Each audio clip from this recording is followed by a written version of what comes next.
Hello friends, स्वागत है आप सभी का इस वीडियो में। आज का ये video server side template injection के ऊपर होने वाला है। आप थोड़ा सा टाइम स्पेंड कीजिए, फिर उसके बाद आपको सर्वर साइड टेम्पलेट इंजेक्शन पूरी तरह समझ में आ जाएगा। यहाँ पर मेरे द्वारा एक क्रिएट किया गया नोट्स है। ये नोट्स मैं अपनी वेबसाइट पर अपलोड कर दूंगा। यहाँ पर जितने भी मैंने कोड यूज किए हैं उसका सोर्स कोड मैं आपको गिटहब पर प्रोवाइड कर दूंगा। तो चलिए इस वीडियो को स्टार्ट करते हैं। यदि आपने अभी तक इस चैनल को सब्सक्राइब नहीं किया है तो आप इस चैनल को सब्सक्राइब कर लीजिए और बेल आइकन के बटन पर क्लिक करके ऑल नोटिफिकेशन को ऑन कर लीजिए। अब हम सबसे पहले बात करते हैं what is server side template injection vulnerability. Server-side template injection (SSTI) is a web exploit which takes advantage of an insecure implementation of a template engine। इसके बारे में हम थोड़ा डिटेल में बात करते हैं। यहाँ पर किसी भी टेम्पलेट इंजन में कोई वल्नरेबिलिटी नहीं है। वल्नरेबिलिटी इनसिक्योर इम्प्लीमेंटेशन में आती है, यानी कि डेवलपर के द्वारा गलत तरीके से कोड को लिखने पर ये वल्नरेबिलिटी एराइज होती है। यहाँ पर हमने एक एग्जाम्पल दिया है, आप इसे केयरफुली समझिए। यहाँ पर नेम का एक पैरामीटर है। यहाँ पर ये रिक्वेस्ट को एक्सेप्ट करेगा, यानी कि यूज़र से इनपुट लेगा। ये जो फंक्शन है ये यूज़र इनपुट के लिए यूज किया जाता है। यहाँ पर जो भी यूज़र इनपुट करेगा डियर के साथ यहाँ पर प्रिंट हो जाएगा।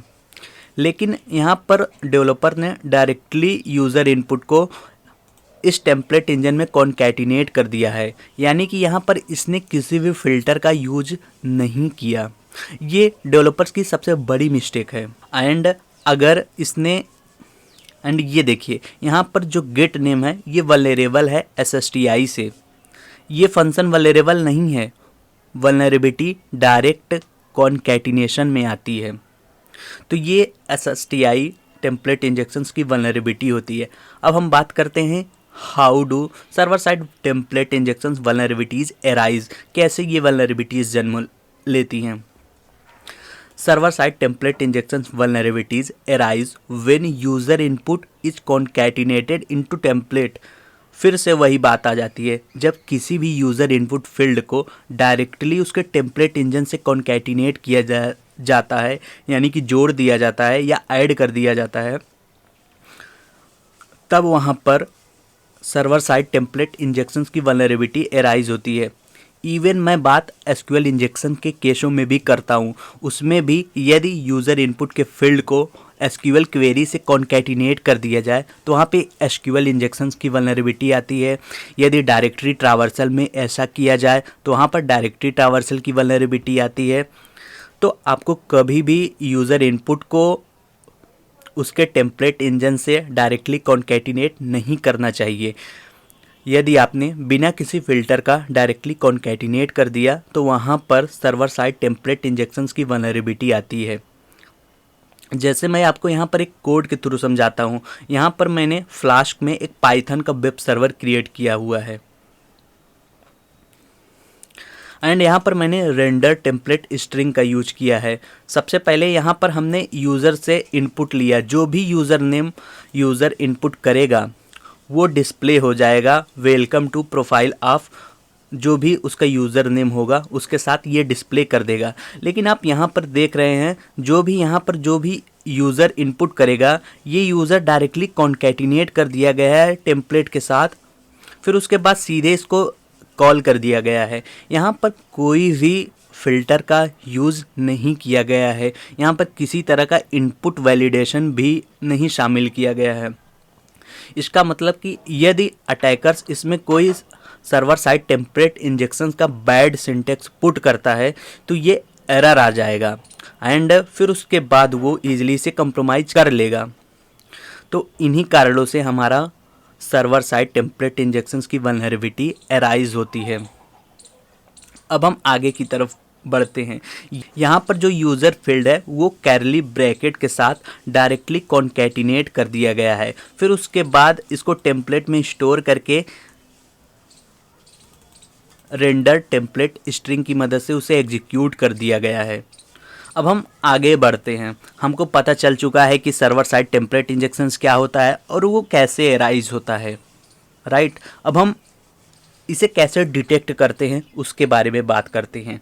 तो उसके लिए हमने एक हमारे पास एक वेब सर्वर है, राइट। यहाँ पर हमने कोड लिखा है पहले से ही, ये देखिए ये पाइथन में है। इसे एक्चुअली मैं नैनो में ओपन करके दिखा देता हूँ इस कोड को। ये देखिए यहाँ पर इंपोर्ट हमने सबसे पहले रेगुलर एक्सप्रेशन को इंपोर्ट किया है। यहाँ पर हमारे पास दो कोड है, एक सिक्योर कोड है, एक अनसिक्योर कोड है, यानी कि एक वल्नरेबल है, एक वल्नरेबल नहीं है। सबसे पहले मैं यहाँ पर फ्लास्क को इंपोर्ट किया हूँ, फिर उसके बाद रेंडर टेम्पलेट स्ट्रिंग को इंपोर्ट किया हूँ। फिर यहाँ पर मैंने दो यूज़र इनपुट लिए हैं। एक इनसिक्योर में जो भी यूज़र इनपुट करेगा ये डायरेक्टली कॉन्कैटिनेट किया हुआ है, ये देखिए यहाँ पर डायरेक्टली कॉन्कैटिनेट किया हुआ है एंड ये सीधे एग्जीक्यूट कर देगा रेंडर टेम्पलेट स्ट्रिंग की मदद से। ये पहला हमारा पार्ट है एंड यहाँ पर दूसरा सिक्योर पार्ट है। ये देखिए यहाँ पर हमने लिखा भी है सिक्योर एंड इनसिक्योर, एंड जो सिक्योर में जो भी यूज़र इनपुट करेगा ये देखिए रेगुलर एक्सप्रेशन की मदद से यहाँ पर हमने फ़िल्टर भी ऐड किया है कि हमने यूज़र से केवल वही इनपुट, हमें केवल वही इनपुट चाहिए जो हमें रिलायबल है। जैसे कि यहाँ पे हमने लाइक एक फ़िल्टर का यूज किया है, ये देखिए। फिर उसके बाद यहाँ पर इसे डायरेक्टली कॉन्कैटिनेट नहीं किया है, इसे एक वेरिएबल के थ्रू वैल्यू को केवल पास किया है। तो ये सिक्योर कोड है, एक अनसिक्योर कोड है। हम इन दोनों को प्रैक्टिकल अभी देखेंगे, फिर उसके बाद कैसे डिटेक्ट करते हैं सर्वर साइड को हम इसी में देखेंगे। तो सबसे पहले अब हम इसका सर्वर एक्टिव कर देते हैं पाइथन 3 code.py एंड ये देखिए ये हमारे डिफ़ॉल्ट पोर्ट 5000 पर रन हो चुका है। हम इसके लिंक को यहीं से कॉपी करते हैं, फिर उसके बाद अपना फायरफॉक्स ओपन करते हैं, यहाँ पे पेस्ट करते हैं। ये देखिए नॉट फाउंड आ रहा है, वाई, उसके पीछे का रीज़न क्या है, क्यों नॉट फाउंड आ रहा है। अब हम कोड को दिखा देते हैं आपको। ये देखिए ये फाउंड कब होगा, जब आपको लाइक इस डायरेक्टरी को यूज करना पड़ेगा। जैसे कि यहाँ पर हमने दो, एक सिक्योर है एक इनसिक्योर है। तो सबसे पहले हम इनसिक्योर को दिखाते हैं कैसे डिटेक्ट करते हैं, फिर उसके बाद यहाँ पर जो भी हम यूज़र इनपुट करेंगे ये डिस्प्ले होगा। ये देखिए इसमें यूज़र इनपुट को डायरेक्टली कॉन्कैटिनेट कर दिया गया है। अब हम यहाँ पर कुछ भी यूज़र इनपुट कर रहे हैं, ये देखिए यहाँ पर डिस्प्ले हो रहा है, राइट। अब हम आगे की तरफ बढ़ते हैं, डिटेक्ट करते हैं सर्वर साइड टेम्पलेट इंजेक्शंस को। जैसे कि अभी आपने देखा हमने जो भी चीज़ें वहाँ पर इनपुट कर रहा था इनपुट फील्ड में, वहाँ पर वो डिस्प्ले हो रहा था, यानी कि इसके फील्ड को डेवलपर ने डायनेमिक कर दिया है, राइट। अब हम इसमें डिटेक्ट करते हैं कि ये वल्नरेबल है SSTI यानी कि सर्वर साइड टेम्पलेट इंजेक्शन से या नहीं। तो उसके लिए ये कोड दिए गए हैं, यहाँ से मैं इसे कॉपी कर लेता हूँ। फिर उसके बाद एज इट इज़ यहाँ पे आके इसे पेस्ट कर देता हूँ, हिट इंटर एंड ये देखिए नॉट फाउंड आ रहा है। अगेन इसे पेस्ट करते हैं, हिट इंटर करते हैं एंड ये देखिए इंटरनल सर्वर एरर, ये साइन होता है कि ये वल्नरेबल है सर्वर साइड टेम्पलेट इंजेक्शन। अब हमें तो ये नहीं पता कि ये किस सिंटेक्स पर वल्नरेबल है, अब हमको एग्जैक्ट उस सिंटेक्स को फाइंड आउट करना पड़ेगा। अब हम इसको 1 बाय 1 करके पुट करेंगे एंड देखेंगे कि एक्चुअली किस सिंटेक्स पर हमारा एरर जनरेट हो रहा है। तो यहाँ पर जो सबसे पहला था डॉलर था, हम यहाँ पर डॉलर को पुट करते हैं, वेट इनसिक्योर CURE एंड ये देखिए यहाँ पर डॉलर मेरा एज इट इज़ आ गया, जैसा कि इस ग्राफ में दिखाया गया है। हमने यहाँ पर डॉलर पुट किया, डॉलर एज इट इज़ यहाँ पे प्रिंट हो गया। फिर उसके बाद कौन सा कोड है, अब सबसे पहले इस करली ब्रैकेट को सिंगल कैरली ब्रैकेट को हम यहाँ पे पुट करते हैं, हिट इंटर, ये देखिए हमारा एज इट इज़ प्रिंट हो गया। अगेन हम वो करते हैं इंटरनल सर्वर एरर। बस आप इस वल्नरेबिलिटीज़ को देखिए कैसे इंटरनल, यहाँ पर 2 बार पुट करने पर इंटरनल सर्वर एरर आ गया। ये देखिए आप, एज अ माई एक्सपीरियंस ये जिंजा 2 टेम्पलेट का यूज कर रहा है, लेकिन आपको नहीं पता होगा, राइट। अभी इस कंडीशन पे एक बिगनर को नहीं पता कि ये जिंजा 2 है, राइट। तो इसके भी बहुत सारे तरीके हैं कि कैसे फाइंड आउट करें। अब यहाँ पर अगला टॉपिक आता है how to identify server side template injections vulnerability. हम इसे कैसे आइडेंटिफाई करते हैं, यहाँ पर कुछ हमने नोट्स क्रिएट किए हैं, जैसे कि now that we have detected what character caused the applications to error, it is time to identify what template injection is being used. In the best case scenario, the error messages will include the template engine. आपको error messages ही बताएंगे कि ये कौन सा template engine है। जैसे कि यहाँ पर एक डिसीजन ट्री है, ये काफ़ी इम्पॉर्टेंट होता है सर्वर साइड टेम्पलेट इंजेक्शंस की वल्नरेबिलिटी के लिए। हमको इस डिसीजन ट्री को फॉलो करना है। इस डिसीजन ट्री में 2 एरो हैं, एक ग्रीन है एक रेड है। यदि हमको आउटपुट 42 आया तो हमको ग्रीन वाले को फॉलो करना है। यदि हमारा आउटपुट एज इट इज़ यानी कि सेम ही आउटपुट आया तो हमको रेड वाले को फॉलो करना है। आपको इस कोड को यूज़र इनपुट के फील्ड में पेस्ट करना है, राइट। अब हम यहाँ पर चलते हैं,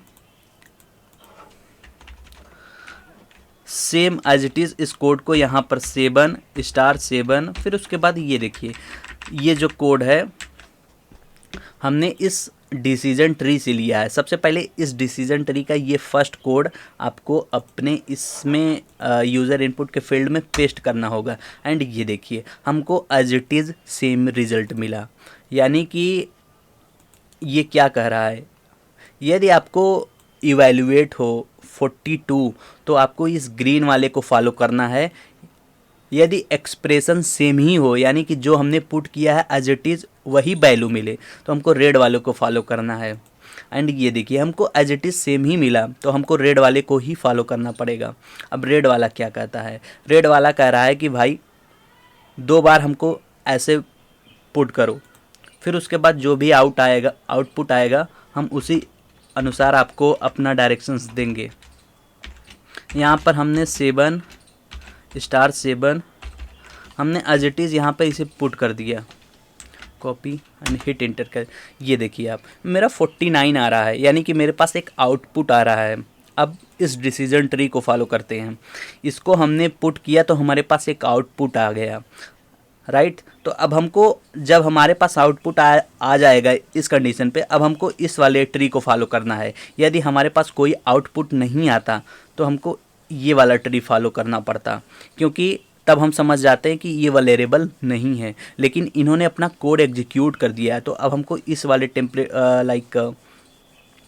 सेक्शंस को फॉलो करना पड़ेगा। इस सेक्शंस में इन्होंने केवल इतना अंतर इसमें किया है कि इसमें इन्होंने सिंगल कोट दोनों के पास लगा दिया है। ये देखिए हमने दोनों के पास सिंगल कोट हिट इंटर किया, हमको 7*7 मिल गया। एंड ये देखिए इस ट्री को फॉलो करिए, इस ट्री में हमको 7*7 मिला, राइट। तो अगर हमको 7*7 मिलता है तो ये जिंजा 2 टेम्पलेट यूज करता है। यदि हमको 49 मिलता है ये वाले ट्री पर तो ये हमारा ट्विग होगा। यदि आपको नहीं समझ में आ रहा है तो आप quick payload all the things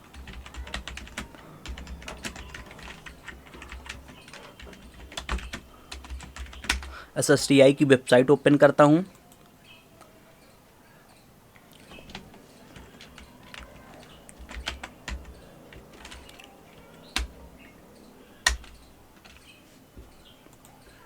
ये देखिए आप, यदि हमको रिजल्ट में 7*7 मिलेगा तो ये जिंजा 2 का टेम्पलेट इंजन होगा, राइट। फिर उसके बाद ट्विग, ये देखिए यदि हमको एज इट इज़ 49 मिलता वहाँ पर तो हम यहाँ पर ट्विग का टेम्पलेट इंजन यूज करते हैं, ट्विग टेम्पलेट इंजन यूज कर रहा है, ये हम समझते हैं। तो यहाँ पर हमको 7*7 मिला है तो हम कंफर्म हो चुके हैं कि ये जिंजा 2 है, राइट। यहाँ पर जैसे कि हमने इसे पूरी तरह करके दिखाया भी है, हमको पता चल चुका है कि यहाँ पर 7*7 हमको रिजल्ट मिला तो ये जिंजा 2 है टेम्पलेट। अब हम जिंजा 2 टेम्पलेट के सिंटेक्स की बात कर लेते हैं। यहाँ पर जैसे कि अगर 2 बार करली ब्रैकेट लेफ्ट यूज किया जाए तो उसका मतलब होता है कि प्रिंट स्टेटमेंट होता है। यहाँ पर ये जो है ब्लॉक स्टेटमेंट है, इसको आप याद करके रखिएगा। अब हम फाइनल की तरफ चलते हैं, how to exploit server side template injection vulnerability. जैसा कि हम कंफर्म हो चुके हैं कि हमारा जिंजा 2 है। जिंजा 2 क्यों? क्योंकि हमको रिजल्ट में 7x7 मिला, एंड 7x7 ये जिंजा 2 के लिए होता है। एंड अगर यहीं पर हमारा 49 आ जाता तो हम ये कंफर्म हो जाते कि वो PHP का टेम्पलेट यानी कि ट्विग यूज कर रहा है। तो अब हम यहाँ पर जिंजा 2 का एक्सप्लॉइट देखते हैं। ये पेलोड ऑल द थिंग्स से आपको सभी एक्सप्लॉइट को उठाना है, क्योंकि यहाँ पर बंच ऑफ एक्सप्लॉइट हैं एंड ये किसी एक्सपर्ट के द्वारा बनाई गई रिपो है एज इट इज़। एंड यहाँ पर अब आप जो भी क्रेडेंशियल डंप करना चाहते हैं, जैसे कि यूज़र के क्लासेस को या रीड करना चाहते हैं फाइलों को, यहाँ पे सभी इसके टेम्पलेट कोड दिए गए हैं। आपको एज इट इज़ वहाँ पर पेस्ट करना है। जैसे कि मान लीजिए हम यहाँ पर कुछ रीड करना चाहते हैं, देखना चाहते हैं क्या, जैसे कि ये देखिए, यहाँ पर हम इस टेम्पलेट को कॉपी करते हैं, आते हैं यहाँ पर एज इट इज़, यहाँ पर हम इसे पेस्ट करते हैं। क्या हमारा ये रीड करता है? ये देखिए आप, यहाँ पर हमने इस कोड से हमने क्या देखने की कोशिश की, ये देखिए यहाँ पर आईडी लाइक टारगेट सिस्टम की आईडी को दिखाए, एंड यहाँ पर टारगेट सिस्टम की आईडी आ चुकी है, पेनटेस्ट ब्लॉग GID भी आ चुकी है। अगर मान लीजिए हम होस्ट नेम देखना चाहते हैं, यहाँ पे एज इट इज़ यहाँ पे होस्ट नेम आपको टाइप कर देना है। ये देखिए होस्ट नेम पेनटेस्ट ब्लॉग आ रहा है। तो ये हमारा एक्सप्लॉइट का भी पार्ट कंप्लीट हो गया है। आपको PDF कहाँ से डाउनलोड करना मैं आपको बता दे रहा हूँ।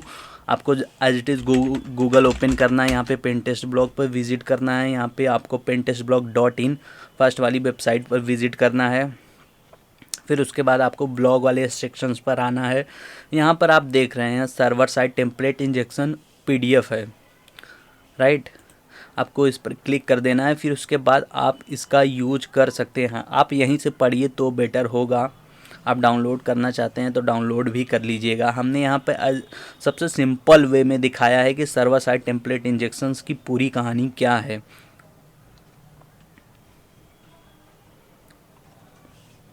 बस उसके बाद आपको कुछ प्रैक्टिस करनी पड़ेगी, बिना प्रैक्टिस का कुछ भी नहीं होने वाला है। उम्मीद करता हूँ ये वीडियो पसंद आया होगा। तब मिलते हैं किसी अन्य वीडियो में, तब तक सी यू सून, गुड बाय।